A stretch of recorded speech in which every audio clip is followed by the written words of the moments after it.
Hello everyone, কেমন আছেন সবাই? আজকের লেসনে আমরা আরও একটা অ্যানিমেশন বানাবো। আজকে একটু অ্যাডভান্স অ্যানিমেশন করব। আমরা একটা গাড়ি চালানোর অ্যানিমেশন বানাবো। একটা গাড়ি বানানো থেকে ওটা অ্যানিমেশন করা পর্যন্ত আজকে সব কিছু দেখব কীভাবে করছি। চলুন আমরা স্ক্রিনে চলে যাই। তো আমি আমার স্ক্রিনে চলে এসেছি। এখানে আমরা একটা রেফারেন্স ছবি নিয়ে এসেছি। এই ছবিটা মূলত আমি গুগল থেকে এনেছি। আপনি চাইলে গুগল থেকে যে কোনো একটা ছবি সেভ করে সেই ছবিটা কিন্তু আপনার স্টেজে ইম্পোর্ট করতে পারেন। সো ফাইল অপশনে গিয়ে ইম্পোর্টে প্রেস করলে এবং এখানে ইম্পোর্ট টু স্টেজ এই অপশনটাতে চাপ দিলে আপনার কাছে যে ছবিটা সেভ করা আছে সেই ছবিটা আপনি চাইলে এখানে ওপেন করে নিতে পারবেন। সো আমার এখানে অলরেডি আছে, আমি আর দিলাম না। তো আমার এখানে যে রেফারেন্স ছবিটা, এই ছবিটাকে আমরা এখন রিক্রিয়েট করব। সো এখানে যে ছবিটা আছে এটা একটা লেয়ারে থাকবে, যে লেয়ারটা আমরা নাম দিয়ে নিই সেটা হচ্ছে রেফারেন্স। এবং এরপরে আমরা আরেকটা লেয়ার নিব। এই রেফারেন্স লেয়ারটাকে আমরা লক করে রাখবো, কারণ আমরা চাই না কোনো কারণে ভুলবশত আমরা এই লেয়ারে কোনো কিছু এঁকে ফেলি। সো আমরা এই জন্য উপরে আরেকটা লেয়ার নিব, সেই লেয়ারের নাম দিব কার। সো কার নাম দিলাম। এইখানে আমরা মূলত আমাদের ভার্সনটা বানাবো। সো এই রেফারেন্সটাকে চাইলে কিন্তু আমরা একটু অপাসিটি কমায় নিতে পারি। সেটা কীভাবে? এই ফ্রেমটাতে ক্লিক করে এখানে যে প্রপার্টি প্যানেলে দেখবেন ফ্রেমের আন্ডারে কালার অপশন আছে, কালার ইফেক্টস। এখান থেকে আমরা আলফাটা কমিয়ে নিব। আলফাটাকে কমিয়ে বাড়িয়ে নিলে এটা ব্রাইটনেসটা কমবে বাড়বে, মানে ট্রান্সপারেন্সিটা কমবে বাড়বে। সো আমরা এটাকে একটু কমিয়ে নিলাম যাতে করে আমাদের কাজ করতে একটু সুবিধা হয়। সো আমরা উপরের লেয়ারে চলে যাই এবং এখান থেকে আমাদের যে লাইনের কালারটা আছে এইটা হচ্ছে স্ট্রোকের কালার, আর এই পাশেরটা হচ্ছে মূলত ফিলের কালার। সো আমরা স্ট্রোকের কালারটা চেঞ্জ করে কালো করে নিব। সো আমাদের রেফারেন্সে লাইনের থিকনেসটা একটু মোটা আছে। আমরা একটু লাইনটা দেখি কত মোটা। আমাদের এখানে অনেক চিকন। সো এটাকে আমরা মোটা করব। তো মূলত আমরা এটাকে সিলেক্ট করে এইটার সমপরিমাণ মোটা করে নিব। সো মোটামুটি 7-8 থাকলে হয়তো ঠিক আছে। সো এটাকে 7 করে দিলাম। এটার সাথে এবার আমার মনে হচ্ছে এটা থিকনেস মিলতেছে। সো আমি এটা ডিলিট করে দিই। এবার আমরা যেটা করব, এই গাড়িটাকে ট্রেস করব। সো নিচের লেয়ারটা ডেফিনেটলি লক থাকবে, আদারওয়াইজ এই লেয়ারে যদি কোনো দাগ পড়ে যায় তখন কিন্তু আমাদের কাজ করতে অনেক ঝামেলা হবে। সো প্রথমে আমাদের এই গাড়ির যে আউটলাইন আছে ওটা লাইন টুল দিয়ে বানাবো। লাইন টুলটা আমরা সিলেক্ট করি, অথবা কিবোর্ডে এন প্রেস করলেও কিন্তু লাইন টুলটা সিলেক্টেড হবে। সো প্রথমে আমরা গাড়ির বডিটা বানাবো। আমরা চাকাটা কিন্তু এখন বানাবো না, শুধু বডিটাকে আমরা আলাদা করব। তো এটার জন্য আমরা এই নিচের যে লাইনটা আছে এই লাইনটা এই মাথা থেকে এই মাথা নিলাম এবং এখানে রাফলি মোটামুটি এঁকে নিব। তারপরে আমরা চাইলে কিন্তু এটাকে ম্যানিপুলেট করতে পারি, কিন্তু আপাতত আমরা রাফলি এটার স্ট্রাকচারটা বানিয়ে নিব।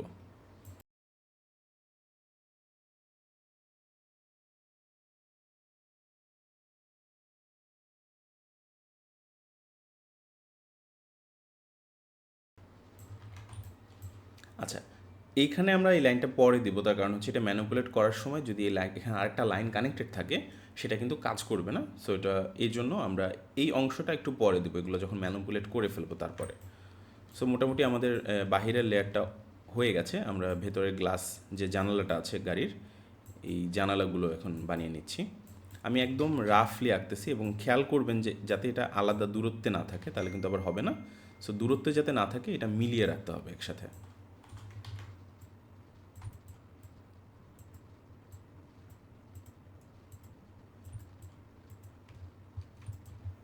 যেমন এখানে দেখতে পাচ্ছেন এখানে একটা গ্যাপ আছে, এই গ্যাপটা থাকলে কিন্তু এটা কাজ করবে না, এই জন্য গ্যাপটা মিলিয়ে দিতে হবে। সো আপাতত আমার গাড়ির স্ট্রাকচারটা রেডি। সো আমি মেইন যে বডিটা আছে এই বডির শেপটা আগে ঠিক করব, তারপরে উপরে বা সাইডে যেসব ছোটোখাটো ডিটেল আছে এই ছোটোখাটো ডিটেলগুলো দিব।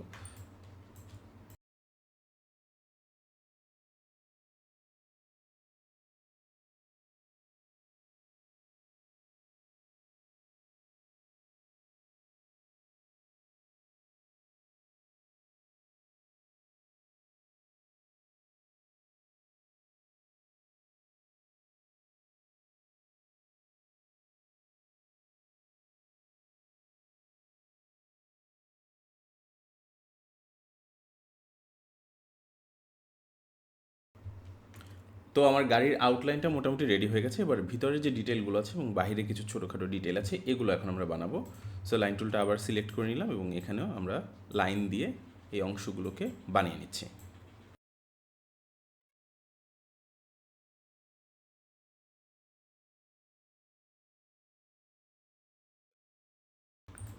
ওকে, এরপর হচ্ছে আমাদের এখানে যে একটা বাম্পার টাইপের কিছু আছে সেটাকে দিয়ে দিলাম। সো এটা আমরা পরে কেন দিলাম, যে এটা পরে যদি আমরা ম্যানিপুলেট করতে যাই তাহলে কিন্তু এরকম নষ্ট হয়ে যায়, তখন আর এটা প্রপারলি হয় না। সো যতক্ষণ পর্যন্ত এটা কোনো কিছুর সাথে কানেক্টেড নাই ততক্ষণ পর্যন্ত এটাকে আমরা ভালোভাবে ম্যানিপুলেট করতে পারবো। কানেক্টেড থাকলে ঠিক ওই কর্নারটা থেকেই মূলত এটা ভাঙা শুরু হবে। সো এই জন্য আমরা এই মানে একটু কমপ্লেক্স অংশগুলোকে সবসময় পরে ডিজাইন করে নিই। সো এরপর এইখানে হেডলাইটের অংশটাকে আমরা ডিজাইন করে নিব এবং দরজার হাতলটাও বাকি আছে।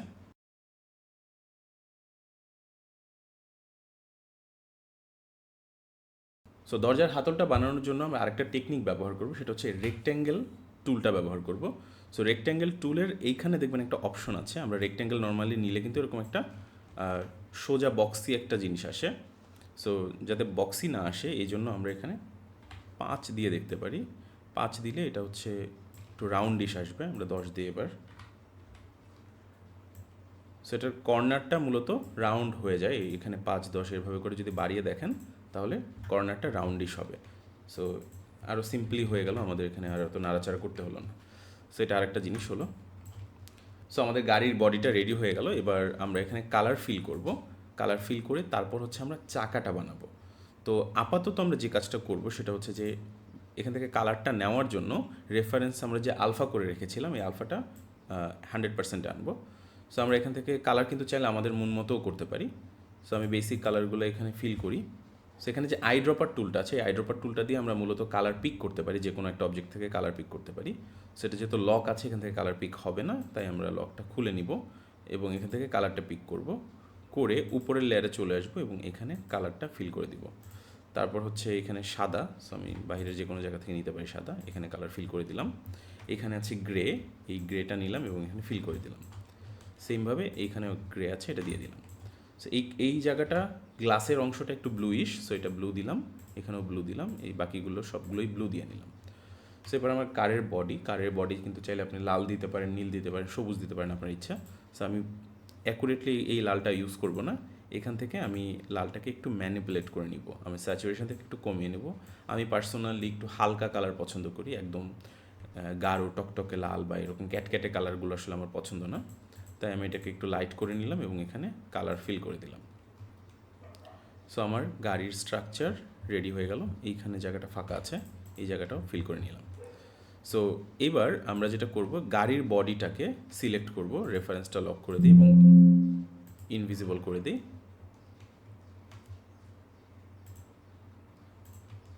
গাড়ির বডিটাকে একটা সিম্বল বানিয়ে নিব। এবার F8 প্রেস করলে আমরা কিন্তু এখানে একটা সিম্বল বানাতে পারবো। সো এটার নাম দিব আমরা হচ্ছে কার বডি দিলাম। সো এটা একটা সিম্বল হয়ে গেল। এই জায়গাটা বোধহয় ফাঁকা রয়ে গেছে ভুলে, এইখানে আমি আর একটা কালার ফিল করে নিচ্ছি। কোনো বিশেষ কারণে কালারটা ফিল হচ্ছে না, সম্ভবত কোথাও গ্যাপ আছে।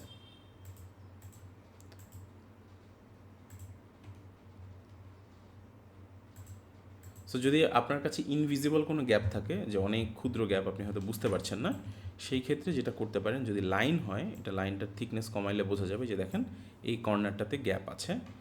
আবার আমরা এটাকে 7 করে দিই।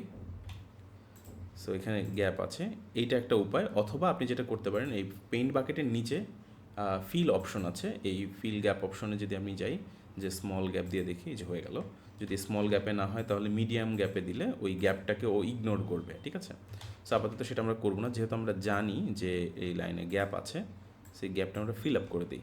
ফিল আপ করে লাইনটাকে আবার আমরা সিলেক্ট করি এবং এখানে 7 দিয়ে দিই, সো থিকনেসটা বাড়বে। এরপরে আমরা ফিল করি, ব্যাস হয়ে গেল আমাদের গাড়ির বডি ক্লিয়ার। সো এরপর আমরা যেটা করব, রেফারেন্স লেয়ারটা অন করব। রেফারেন্স লেয়ারটা অন করে আমরা আবার গাড়ির মধ্যে যাব। এরপরে এই গাড়ির বডিটাকে আমরা আরেকবার সিম্বল বানাবো। তো সাধারণত আমরা যখন কোনো সিম্বলের মধ্যে যাই, সেই সিম্বলের মধ্যে যে ড্রয়িংটা আছে ওইটা কিন্তু আবার ড্রয়িং হিসেবেই থাকে, ওটা কিন্তু সিম্বল হিসেবে থাকে না। সো বেসিক্যালি আমরা কার বডির মধ্যে আমরা চাকাটাকেও বানাবো এবং কারের বডিটাকেও আলাদা রাখবো। এই জন্য কার বডিটাকে আমরা আরেকবার সিম্বল বানিয়ে নেব। সো আমরা একটু ভুল করেছি, এটাকে কার বডি রেখেছি, এটার নাম মূলত কার হওয়া উচিত ছিল। সো কার বডি আসলে এইটা হওয়া উচিত, কোনো অসুবিধা নেই, যে কোনো নামই আপনি দিতে পারেন। সো এটাকে আমি সিম্বল 1 হিসেবেই রেখেছি, আমরা এটাকে সিম্বল 1 হিসেবেই রাখলাম। এরপরে আমরা যেটা করব, আমরা চাকাগুলো বানাবো। তো চাকাগুলো বানানোর জন্য আমরা আর একটা লেয়ার নিলাম।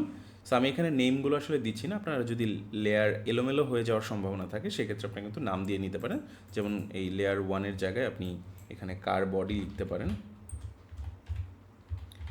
সো সাধারণত লেয়ারের নামে কোনো স্পেস দেওয়া যায় না, তো এটার জন্য আপনি একটা আন্ডারস্কোর দিতে পারেন। সো কার বডি উপরেরটাকে আমরা দিব হুইল। সো এরপর আমরা যেটা করব, এটার আউটলাইনটা অন করে দেবো যাতে করে এটার পেছনের অংশটা আমরা দেখতে পারি, অথবা আমরা মানে অফ করে দিলেও পারি। সো এবার আমরা যে কাজটা করব সেটা হচ্ছে যে এই চাকাটাকে বানাবো, চাকাটা ডিজাইন করব। তো আমরা ও প্রেস করে ওভাল টুলটা নিচ্ছি, নিয়ে এখানে চাকাটাকে বানাচ্ছি। সো আমি যদি শিফট প্রেস করে চাকাটা বানাই সেই ক্ষেত্রে যেটা হবে, আমার মানে সার্কেলটা প্রপারলি একটা সার্কেল থাকবে, এটা কোনো মানে বাঁকাতারা হয়ে যাবে না আর কি। সো সার্কেলটাকে আমি মাঝখানে নিয়ে আসলাম।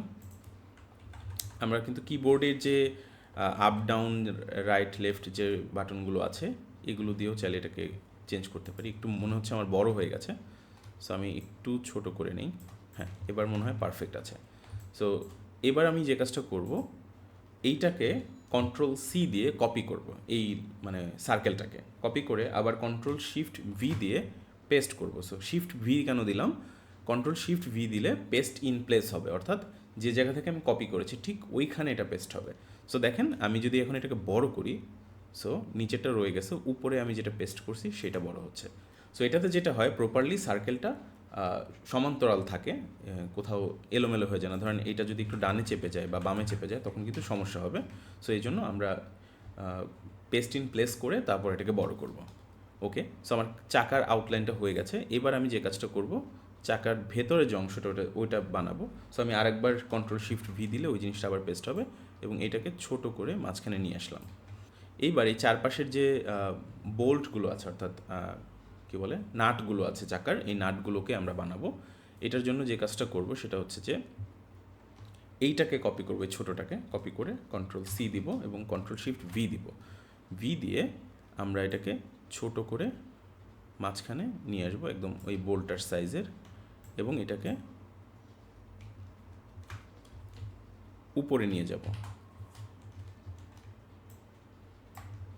ব্যাস হয়ে গেল। এইবার যে কাজটা করব, এটার যে অ্যাঙ্কর পয়েন্ট আছে অ্যাঙ্কর পয়েন্টটা একদম মাঝখানে নিয়ে আসবো। সো এটা মাঝখানে হয়েছে কিনা বোঝার উপায় নাই, কিন্তু আন্দাজে করতে হবে। এবং এবার এটাকে আমরা কপি করব এবং কন্ট্রোল শিফট ভি দিয়ে পেস্ট করব, করে আরেকটা পজিশনে নিয়ে আসব। সেমভাবে আরেকটা কন্ট্রোল শিফট ভি দিয়ে আরেকটা পজিশনে নিয়ে আসব এবং এটাকে রোটেট করব। যেহেতু আমরা অ্যাঙ্কর পয়েন্টে কর্নারে নিয়ে এসেছি, সো এটা রোটেট করবে একদম মাঝখান থেকে, এবং এটার পজিশনটা সবসময় অ্যাকুরেট থাকবে। সেই সব ছোটোখাটো টেকনিকগুলো আপনারা যখন ইউজ করবেন আপনার কাজের কোয়ালিটি অনেক ইমপ্রুভ হওয়া শুরু করবে এবং অনেক কুইকলি হবে। সো একটু এদিক সেদিক আছে, সেটা আমি আবার চেঞ্জ করে দিচ্ছি, control C control shift V.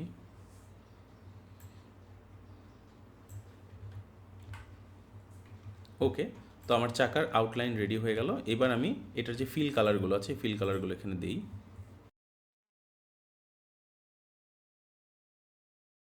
So যদিও এখানে চাকার কালারটা একটু লাইট হয়ে গেছে, আমরা কিন্তু চাইলে আমাদের মন মতো কালারও এখানে বসাতে পারি।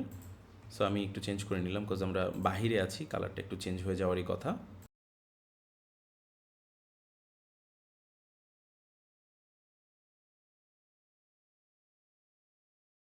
ওকে, আমাদের চাকাটা রেডি হয়ে গেছে। এবার এই চাকাটাকে আমরা আরেকটা সিম্বল বানাবো। এটাকে F8 প্রেস করে আমরা এটার নাম দিলাম হুইল। সো হুইলটা বানানো হয়ে গেল। এবার আমরা হুইলের মধ্যে যাব।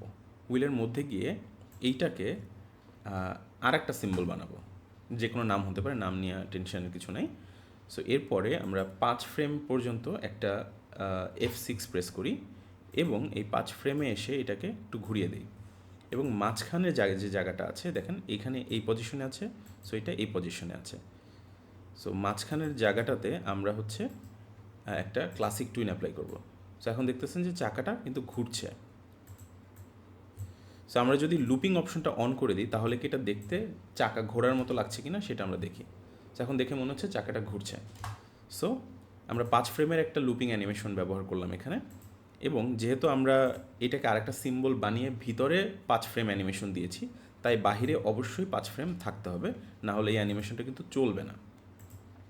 সো আমরা এই 5 ফ্রেম অ্যানিমেশন এখানেও দিলাম, এবং আমরা আরও একটা লেয়ার নেই, যে লেয়ারে এই হুইলটা কপি করে আমরা নিয়ে আসব, নিয়ে এসে ঠিক এইখানে বসিয়ে দেব এই হুইলের জায়গায়। এটার পজিশন ঠিক আছে কিনা সেটা একটু দেখে নিই। হ্যাঁ, ঠিক আছে। সো আমাদের দুইটা হুইল হয়ে গেল। এখন দেখেন দুইটা হুইলই কিন্তু চলছে। সো হুইলটা চলছে, আমরা চাই যে গাড়িটা যে চলছে গাড়ির মধ্যেও একটা ঝাঁকুনি বা এরকম কোনো একটা জিনিস থাকুক। সেটার জন্য গাড়িটা যেহেতু একটা সিম্বল আকারে আছে, এই গাড়িটার লাস্ট ফ্রেমটাতে আমরা 5 নম্বর ফ্রেমে একটা কি ফ্রেম নিব এবং মাঝখানে আর একটা কি ফ্রেম নিব এবং এই মাঝখানের ফ্রেমে এইটাকে একটু নিচের দিকে নামিয়ে দিব গাড়ির বডিটাকে। তো যেটা হইলো গাড়িটা হচ্ছে এভাবে দুলছে, ঠিক আছে। সো প্রথম ফ্রেমে উপরে আছে, মাঝখানের ফ্রেমে নিচে, তার পরের ফ্রেমে আবার উপরে। সো এই মাঝখানের জায়গাটাতে, এই দুইটা ফ্রেমের মাঝখানের অংশটাতে আমরা হচ্ছে আরেকটা ক্লাসিক টুইন ব্যবহার করব। তাহলে যেটা হলো গাড়িটা কিন্তু দুলছে। তো এবার আমরা মেইন সিনে চলে আসি। গাড়ি থেকে বের হয়ে গেছি, গাড়ির ভিতরে আমরা অনেক কমপ্লেক্স অ্যানিমেশন করে ফেলেছি। সো এবার আমরা এটা 5 ফ্রেম পর্যন্ত আনি বা আরও দীর্ঘায়িত করতে পারি। আমরা চাইলে কিন্তু আরও লম্বা করতে পারি। আমরা 2 সেকেন্ড পর্যন্ত এই অ্যানিমেশনটাকে এক্সটেন্ড করলাম এবং এবার আমরা এটাকে প্লে করি। দেখে মনে হচ্ছে যে গাড়িটা চলছে, দুলে দুলে চলছে। সো যেহেতু একটু পুরনো দিনের গাড়িটা চলছে। সো আমরা আপাতত যে কাজটা করতে পারি, রেফারেন্স লেয়ারটা না রাখি, কজ রেফারেন্সের কাজ আমাদের শেষ। আমরা আমাদের একটা প্রপার ফাংশনিং একটা গাড়ি বানিয়ে ফেলেছি এই রেফারেন্সটা দিয়ে। সেই হচ্ছে আমাদের রেফারেন্স, আর উপরেরটা হচ্ছে আমাদের বানানো গাড়ি। সো রেফারেন্সটা আমরা সিম্পলি ডিলিট করে দিব। এই হচ্ছে আমাদের গাড়ি যেটা চলছে। তো এইবার আমরা যে কাজটা করব সেটা হচ্ছে যে এখানে একটা ব্যাকগ্রাউন্ড আনবো। সো আমরা ব্যাকগ্রাউন্ড এখন বানাচ্ছি না, আমরা যে কোনো একটা ডাউনলোডেড পিকচার দিয়ে আপনাদেরকে দেখাবো। আপনি চাইলে কিন্তু বানাইতেও পারেন। সো এরপর ওই ব্যাকগ্রাউন্ডের উপর গাড়িটাকে চালাবো। সো আমি এই ব্যাকগ্রাউন্ডটাকে 3-4 সেকেন্ড পর্যন্ত এক্সটেন্ড করি। সো 3 সেকেন্ড পর্যন্ত এক্সটেন্ড করলাম এবং নিচে আরেকটা লেয়ার নিই, এটার নাম দিব ব্যাকগ্রাউন্ড বা বিজি।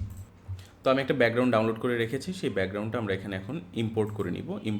ইম্পোর্ট টু স্টেজ দিলে আমাদের ডাউনলোড করা পিকচারগুলো এখানে আনতে পারবো। সো আমি এখানে আমার পিকচারটা নিয়ে এসেছি। এখানে একটা সিটি ব্যাকগ্রাউন্ড আছে, আপনি চাইলে যে কোনো একটা ডাউনলোড করে প্র্যাকটিস করতে পারেন অথবা নিজের মতো করে বানিয়েও নিতে পারেন। সো আমি এখানে সিটি ব্যাকগ্রাউন্ডটা নিয়ে আসলাম এবং আমাদের যে গাড়িটা আছে এটার সাইজটাকে একটু ছোট করব। সাইজটা আমার কাছে একটু বড় লাগতেছে, সো একটু ছোট করে দিই যাতে অ্যানিমেশনটা প্রপারলি হয়। তো আমরা এই ব্যাকগ্রাউন্ডের উপর আমাদের গাড়িটাকে রাখলাম এবং এই পজিশনে নিয়ে আসলাম। এটা হচ্ছে ফ্রেম 1-এ। একদম লাস্ট ফ্রেমে গিয়ে আমি আরেকটা কি ফ্রেম নিব। সেই কি ফ্রেমে আমরা গাড়ির পজিশনটা নিয়ে আসবো ধরেন ফ্রেমের বাহিরে।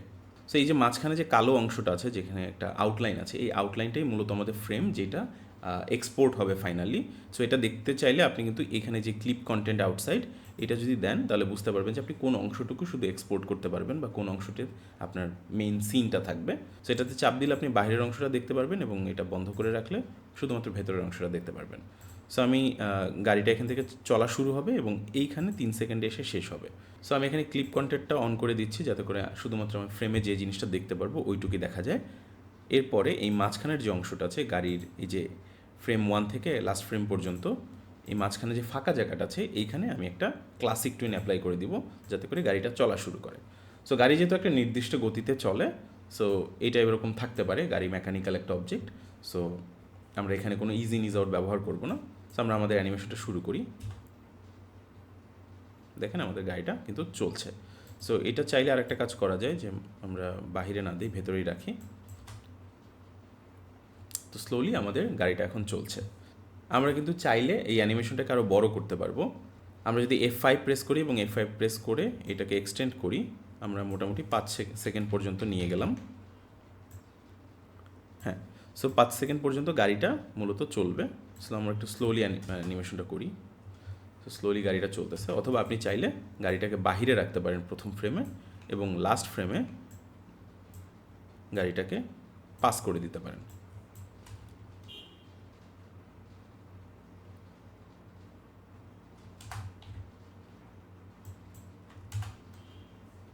তো এবার দেখেন আমাদের গাড়ির অ্যানিমেশনটা কিন্তু রেডি হয়ে গেল। সো আমাদের অ্যানিমেশন রেডি হয়ে গেছে। আমরা খুব সিম্পল কিছু টুল ব্যবহার করে একটা মুভিং কার অ্যানিমেশন বানালাম। সো এই অ্যানিমেশনটা আপনি ডেফিনেটলি আপনার বাসায় ট্রাই করবেন এবং আমাদের যে ফেসবুক গ্রুপ আছে সেখানে অবশ্যই আপলোড দিবেন।